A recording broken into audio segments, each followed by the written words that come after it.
All right, Disruptors, I want to welcome you to the show. We've got a very special guest today. His name is Mike Pollock. He is the CEO of Franlift. He's been around franchising for a very long time. His business was recently listed as #5 franchise sales organization in the United States by Entrepreneur Magazine, which we both learned together when we were sitting there looking at the magazine at this conference, which is called Springboard. We were up in Philly, Mike, and we were looking through the magazine, and all of a sudden we saw you're hit #5 on entrepreneurs list, which is phenomenal. And congratulations and welcome to the show. Awesome. Yeah, thanks. It was the top consulting top 5. Yes. It was pretty exciting. Yeah. That's incredible. And we were at this particular conference, and for context, so people know what it is, Springboard is the conference in the United States where all the emerging brands that have maybe 1 unit, 5 units, maybe 10, that are going to grow and want to scale their businesses across the United States or globally for that matter. Or 0. Yeah. But a few brands that had none, they were just getting started. Yeah, they get their mindset right. In fact, we spoke to one of them. So we get their mindset right on what it means to turn their business into a franchise. And the reality is not every business is meant to be a franchise, but we're going to talk about that in just a second. All right. You're based in Dallas. And the name of the show is Close the Deal. So I want to ask you, if you're going to take a client or candidate to dinner or lunch or breakfast, where are you taking that person to do business? If they're coming to Dallas to visit me, is what you're asking? Yeah, we have so many food places here in Dallas. If they're from out of state, I would take them to a barbecue place in Texas, because that's what Texas is known for. You have a special one? You know, here in Dallas, it is a place called Bone Daddy's House of Smoke, and it's fantastic. I love it. It's in Dallas. All right. My favorite question, who or what are you grateful for that helped you get you where you are today? Wow, helped me to get to where I am today. That's a tough question to answer because there's so many people that have really helped me along the way, mentors and folks that I've worked for, folks that I've worked with. I would probably say, hey, one of my first mentors was a gentleman, Dave Umholt, who is part of the iFranchise group. He's also owns his own brokerage network, the Entrepreneur Authority. I'd say he was certainly one of my biggest mentors and probably my biggest fan at the time. So yeah, that's a shout out to Dave. It's having that first mentor who believes in you. 100%. And he really did. He had a lot of real world experience working with some pretty major brands like JCPenney's and Radio Shack and some of these legacy. Yeah. Radio Shack isn't around anymore, but he's also been involved in a lot of emerging brands and startups. And so for me, it was huge value. Okay. So as you started looking at your career, you started out as a consultant, correct? Like I started out as a consultant, and now you and I are working together, bringing emerging brands to markets. But talk a little bit about your background, and then we'll dive into the problem that you saw in the marketplace. Yeah. And my background's a little bit different than many. I'm an engineer by schooling, graduated from UC Irvine, and really worked as an engineer for about a year before company I worked for realized, man, this kid can actually talk to mere mortals. Engineers are not always the easiest to communicate with. And they very quickly put me into a sales role, right? Customer facing role, and really have always been in that sort of a position. But long story short, was looking for a franchise myself. I didn't realize there were, I've seen different stats. I've seen, 3,000 to 4,000 franchises out there. I had no clue. And I was just putting my name anywhere I could. And I was getting absolutely inundated with franchise brands that were contacting me. And I'm going back now a little over 20 years, but I got very good at deciphering is this something that is going to be a good fit for myself or is it not? And that's what really led me to start looking at, instead of being an owner of a franchise, which I have done that a couple of times as well, but instead of becoming an owner of a franchise, I said, man, this looking for a franchise thing is tough. There needs to be a resource out there to help people find the right fit for them. And that's really what led me down the road of consulting. And that's where, again, I talked about Dave Umholt a little bit earlier. He really helped out with some direction on that and became a franchise consultant. And that's what I did for a lot of years. So yeah. having an engineering background is not what most people in franchising, I think, have. For me, it was a natural fit because I was looking for something for myself. And I speak to, believe it or not, I speak to a lot of engineers. Because I think they get stuck in their career and they can only go so far sometimes, and they're looking for other options. But all walks of life come into franchising, and that's what led you. This path of being a consultant led you to owning a franchise, and one or two you said, and then which franchise did you have? Yeah, so I was a franchisee of Shelf Genie. Okay. It's a home improvement business model, and also was a franchise owner of Crawl Space Ninja, which same thing. It was a home improvement business model. And then you said, I'm going to help emerging brands. You saw a problem in the marketplace to make you make that shift. What was that?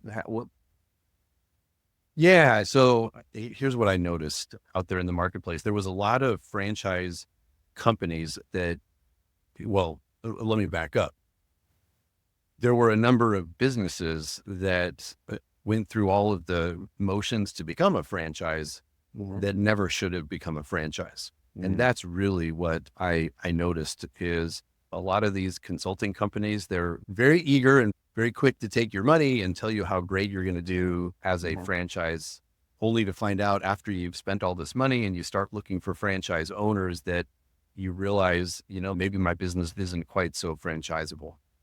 Right. And that was the biggest challenge that I noticed in the marketplace. There were a number of these franchise sales organizations that would require, and I was part of one, but they would require these, especially the emerging brands, they would require them to sign these 5-year agreements, right? And so they were stuck now in a 5-year agreement, and they had a business model that wasn't necessarily franchisable, and ended up having to buy their way out of agreements, and a painful lesson and a painful to be part of, to be honest. Yeah. And that's why I started Franlift. And so today you help in businesses, whether there's 0 locations or one. What are you typically looking for a brand? Yeah. So the number of locations isn't as critical to us because we're willing to take on emerging brands. It's a risk to take on emerging brands. They haven't proven themselves yet. An enormous amount of time gets spent getting a brand prepared to start franchising. And certainly an emerging brand is a risk. There's a number of things that we look for when we're evaluating emerging brands, but we also take on more mature brands as well that already have franchisees out on the streets. And in most cases, when a more mature brand calls us, it's usually because they've stalled. They've lost either their franchising DNA for whatever reason. They just haven't been able to grow at the pace that they're wanting to grow at. And that's when they call us at that stage. All right. So look, you alluded to something. Not every I always say not every entrepreneur is meant to be a franchisor, but every franchisor helps to create entrepreneurs through franchising, right? So, but we got some myths we're going to bust here. We got 3 myths regarding turning a business, whether a business should be franchised or not. And the 3 myths that people fall into. You and I already talked about these a little bit before the show. I'll go through each of the myths and we'll go back and forth and banter a little bit back and forth on each one. It was good. And the first one is the biggest one. Thinking my business should be a franchise or is franchisable. That's why I started Franlift. Yeah, there were businesses that created everything necessary to claim they are a franchise, and they never should have franchised. They never should have spent the money because their business model just wasn't franchisable, whether it was timing of their franchise or whatever, for whatever reason, it was not something that was franchisable. So, just because someone has a successful business is not an indicator that it's franchisable. I mean, and here's what it is. Every potential prospect that a franchise company talks to, they're going to want to understand a couple of things, right? One is, and the biggest one is, why is the location successful? Why is the franchisor's current location or current locations successful? Is it geography, or their physical location? Is that the reason they have success? Is it some sort of a unique compelling value proposition. Hopefully it's a combination of both. But, what I mean by geography is, let's say the location that the franchisor has been around for 20 years, right? If it's been there for 20 years, one of the questions that a franchise company is going to get asked is, is it going to take me 20 years to reach the same level of success that you have now, right? It's funny that being open 20 years certainly is fantastic, right? It's great that you've been open for 20 years, but a potential buyer is going to look at that as a negative, right? Yeah. So, just be prepared to be able to answer questions when you've got locations that have been open for a while.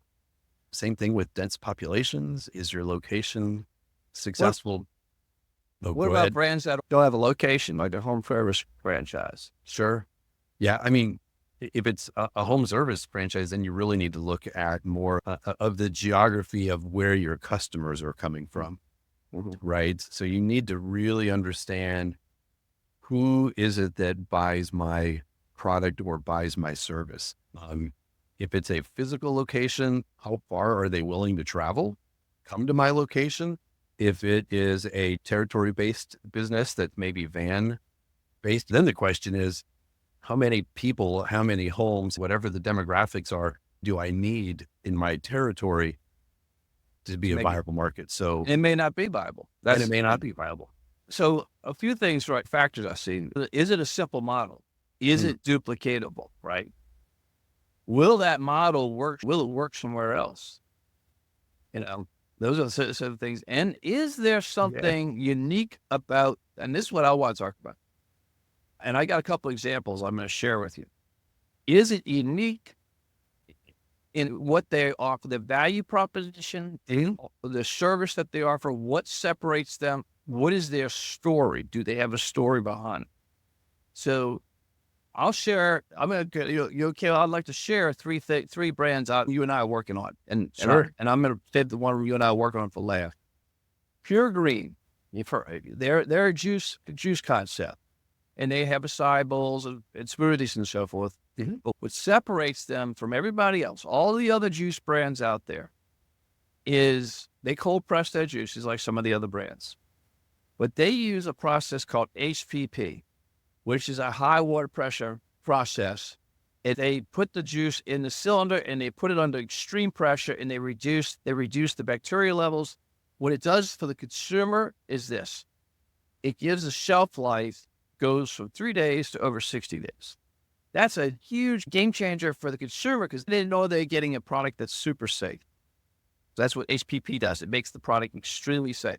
2, it's shelf stable, so the consumer can let it sit in their refrigerator for a long time. For the business owner, the franchisee, they don't have to cold press that product in the store and hope to get it out the door in 3 days. They ship the product to the stores and they don't have to manufacture the product. It's made off-site. Yeah. So that's a huge differentiator. Looking at another differentiator in the home service space, Window Hero. There's a lot of different companies that clean windows, power wash the sides of buildings, power wash sidewalks, all those different things. Window Hero just introduced using drone technology that can go up to 20 stories high and they can wash a commercial building with just a drone. No cranes, so that's a huge, serious safety improvement. Less labor, and they can do the job about twice as fast. That's another major differentiator. Now, the next one is something that's near and dear to both your heart and my heart, is a candidate, I should say a client that we're working with named Doe's Eat Place. And they've got a story unlike most franchises. In the world of food, it's probably the only food franchise in the United States that has a James Beard Award. And if people are not familiar with the James Beard Award, the James Beard Award is like the equivalent of a Grammy Award for a chef. The thing is, what really makes it special, though, is going back to what we talked about a second ago. It's a simple business model. They only have 6 menu items. They've got a great story to tell. And because of the James Beard Award, they're written up in all sorts of national press. You can look them up online. Their signature product is a 2.5 to 3 pound steak, which just gets a lot of attention. So they've got a very compelling story that goes back all the way to 1941. It separates them from everybody else. Now, will that transcend across major markets? It probably will. You know, you'll go to New York, you go to Texas. They're based out of Greenville, Mississippi, of all places. I mean, that's the challenge with evaluating the franchisability, whether it's a rural location that has a lot of success, right? Or whether it's a more urban location that has a lot of success. Is it the location that's providing the success? Or is it, you know, as an example, in a rural area, is it because it's rural and there's no competitors, right? If it's urban, is it because only 1 out of every 1 million people purchase, therefore you need to be in a place like New York City where within a few blocks, you've got your 1 million people, right? Yeah. That kind of a business may not work in, say, Des Moines, Iowa, or in a small town. So you've got to assess who it is that buys your product, how far they're willing to travel to get to, if you have a physical location, how willing are they to travel, or how far are they willing to travel to go to your location? And if it's a van-based business, it becomes more of a logistics question. If you need 1 million people to have enough customers out of that kind of batch of 1 million, is a state like Montana even viable? Yeah.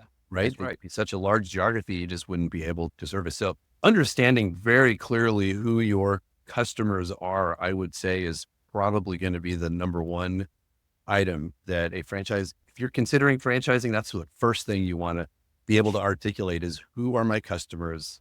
And once you know who they are, then you can start evaluating other markets around the country. Just make sure that if I'm looking at other markets, are my customers living there? Is it franchisable in those markets? Is it franchisable? Yep, that's right. All right. So, and we could keep going on and on just about this one myth for probably 2 hours, but we're not going to do it to for our listeners. So the next myth, Mike, is we're talking about is it's a myth, but it's really more of a miscalculation. You know, I think about when people are looking at a franchise, the myth is, oh gosh, I can't afford it. Then they realize, oh, there are affordable options. But when it's an entrepreneur looking at turning their business into a franchise, sometimes the cost, what's in their mind is not all the cost. They think it starts with the legal documents and kind of stops there. But let's unpack what the real costs look like for the person considering turning their business to a franchise. Yeah. And really what you just said is exactly right. Most of the founders of the businesses that they've created, when they want to start franchising their business, they assume that most of that cost is going to be in the upfront items, right? The legal documents, operations manuals, maybe hiring consultants to help them navigate all of that, right? They assume that's going to be the primary cost, which it is expensive, no question. But that's really just scratching the surface of how much everything is going to be, because there's the cost of getting your new franchisees up and running. Yeah. Right. All that initial support and making sure that your, especially early adopters, failure is not an option. You got to do whatever it takes to get those early franchisees successful. And then you're talking about just ongoing, right? Yeah. Ongoing support that you're going to have to provide. The speed in which it takes, the royalty money doesn't typically start rolling in right away, right? So you need to make sure you can budget for franchisees to actually ramp up. So not only is it the number of franchisees, but each franchisee needs to ramp up so that the royalty money can start supporting franchising. And that duration of time, it all costs money. And I'd say last is probably just the marketing costs. Yeah. So it will roll into the marketing one next, because that's a big one. And that's another myth. That leads into a really big myth. But just to recap, so the time's a huge factor for the franchise. I mean, they're running a business. All of a sudden, they're not just running a business. Now they're recruiting people, which we'll talk about here in a second. Once they get them, they got to manage them, to lead them, to grow the businesses, whether it's 1 location, 2 locations, or 30 locations. They're going to have systems and processes put in place. They're going to need their legal documents, which you talked about. That's the financial disclosure document, and their standard, and they're going to need their standard operating procedures. I mean, that alone right there, as far as the cost, just to give people perspective, what good legal is going to cost, what, about $45,000 roughly? I mean, it's in that range, anywhere from 20 to 50 is what I've seen. Okay. And then the standard operating procedures, what's the typical cost running? Operations manual is anywhere from $10,000 up to $25,000-$30,000. So depending on how complex the business is. Typically, yeah. Yep. Okay. And then there's also a tech cost, because if they're going to scale, they're going to need some kind of technology base to work with. Now, that's not as great of a cost. That's a smaller cost, but still it's a cost. They all add up. It is, yeah. And a lot of that can be the franchisees Offset, but that offset some of those costs. But yeah, you're right. They've got to implement whatever technologies. Yeah. All those things come together. Correct. So all that adds up. And quickly, when somebody's trying to keep their other business cash flow, and all of a sudden they've got these other expenses, and they have to have that set aside so that he lost his business. Now, the next myth, and I think this is a big one, and it really happens for people on the retail side or the restaurant side. The customer comes in and they say, my gosh, I love this dinner. I'd love to own this place. Or they go into a retail store and they say, man, I could see myself running a shop like this. And the owner hears over and over and over, and they're like, oh, I've got a sea of people that want to own my business. I'm going to become a franchise. I'm going to open the doors to franchising, and I'm going to have 10 people sign up right away. Is that the reality? So it is the reality that most of these business owners do hear that, right? In fact, that's oftentimes why they start thinking of franchising in the first place. Yep. I have so many people that want to buy my business. I've got these raving fan customers that are soon going to be my raving fan franchise owners. And I would tell you, it very rarely happens, right? People say they're interested in it, but I can count on one hand the number of times that's ever happened. In fact, I can only think of one time it's ever happened in 20 years of doing this, where a franchise or finishes all of their items, and the one person who said I was interested in it ended up ultimately becoming a franchise owner. Yeah. It very rarely happens. So what that means is that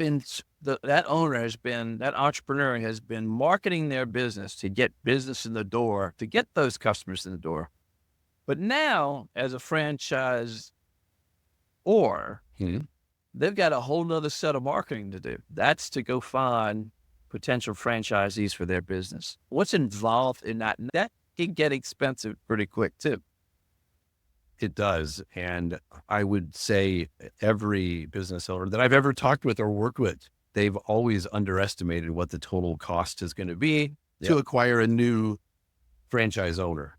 And here's the biggest problem is there are several, if you look it up online and ask, hey, what's the cost to market to get enough prospects so that one of them becomes a franchise owner, the numbers that they're going to see online are anywhere from, I've seen them as low as $8,000 worth of marketing spend. I've seen them as high as around $15,000. And for an emerging brand, I will tell you now, it's rarely $15,000. It's typically in the $20,000 and plus is how much marketing dollars it takes. For a couple of reasons. One is you need those early adopters, right? Those folks that are willing to, that like the business, that believe in the in the mission, believe in the goal. But they need to be those true believers, right? Of the brand. I call them I mean, I've heard people refer to them as the pioneers, the early adopters, the fabulous five are your first five owners. Those initial 5 owners typically will take a lot more leads. You need a much larger volume of leads to find those early adopters. Yeah. And in those initial 1, 2, 3, 4, those initial franchisees are invaluable and that's where the support comes in. That's why you have to have money set aside for the support, for the training, to make sure they are coached up properly, following your systems and processes, and that they are successful because they set the stage for, especially the first one, it sets the stage going forward for all your future sales. In fact, you're going to want to say no to any prospect you have, even a remote uneasiness or gut feel that they may not be a good fit. Do yourself a favor, trust your gut, and don't let them be your first franchise owner or even your first 5 franchise owners. Hold out and wait until you get people that you are very confident are going to become successful franchisees, because they become your needed cheerleaders. When I put my consultant hat on, I always tell the person considering a franchise, keep in mind, this is a two-way street.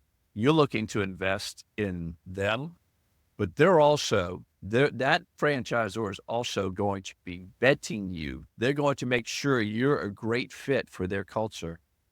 And that's why that first is so critical. That's why you have to have the funds there to go through the 100, 200, 300 leads to get to the one that's the right match.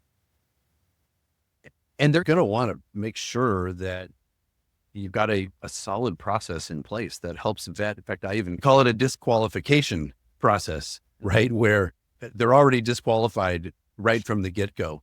And you do a takeaway at the end of every call, right? Are you sure this is still something that you really want to do? It is? Okay, great. Let's move to the next step. So this all leads us to really the 3 myths of, do we have any listeners left? Because we may have to talk to some people off the ledge of doing this, but if they're still here, they're probably, I get, it makes sense. Just like the franchisor is looking at who's going to be a good candidate, you have to look at, I have to look at whether the person should even be a franchise, or should they even be considering to turn their business to a franchise, or they franchise a role. I mean, going back to my comment earlier, failure for your first franchise owners is just not an option. They have to be successful.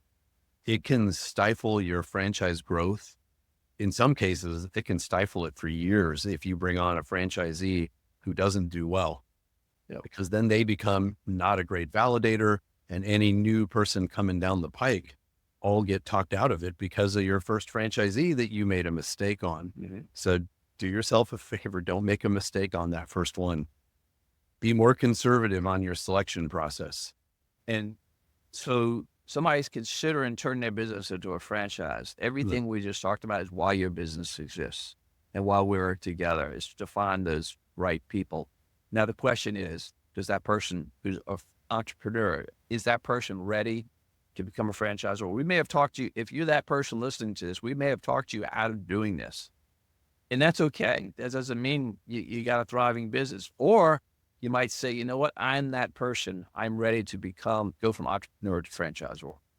Let's land this. What is the number one piece of guidance you have regarding this whole process to someone considering going from entrepreneur to franchisor? I would say be realistic about their business. Really, when you're evaluating your business and whether or not it may or may not be franchisable, pull yourself out of the emotional, I was the founder of this thing and I love it, and really take a hard look and ask those tough questions, right? Why is my current location successful? Is it geography? Is it because of a unique value proposition? And if it's only geography, that may not be the best fit for you. Does it solve some of these other problems? Does it solve our broader problems to get to go to other markets? Is it a careful process? Is it unique? Is it unique? Does it have systems? Does it have tools in place that make it all easy? those things, all those things we went through. Yeah. So folks, if you're looking to learn more about whether or not your business is franchisable, we just scratched the surface. We gave you kind of a 30,000 foot flyover to what's possible here for you. If this makes sense for you, let's get in touch with me at closethedeal.com. Just hit the contact us button and we'll set up a call and we can walk through this process to see if we can turn you from entrepreneur to franchisor. Is that you? If it is, let's talk. So check it out, closethedeal.com, and hit the contact us button. Mike, it's been a great adventure with you. I appreciate being partner up with you, join up with you, helping bring brands to market. My passion is helping entrepreneurs. I've been doing it for 20 years. You've been doing this for 20 years. We got 40 years of experience between the two of us. Folks, Mike, I appreciate you being here and look forward. Thanks, Ewell. Appreciate it. And that is a wrap with Mike. And going back to what he was talking about at the very end, all of this goes back to mindset. Knowing that you have or realistic with this process, because it's important, because you're going to invest a lot of time and money and resources into the process of becoming an entrepreneur to a franchisor. It's a great business model to scale your business. There's no question about that. So with that said, I'd love to get you engaged. Let us know. Contact me at closethedeal.com. And last thing, I've got my brand new book called Your First Franchise. This is for somebody, if for whatever reason you're watching this, this is for the person who is considering getting a franchise. Just check out yourfirstfranchise.com. I'll send you a free copy. All right, folks, you know the drill. Make today a great day. Bye-bye.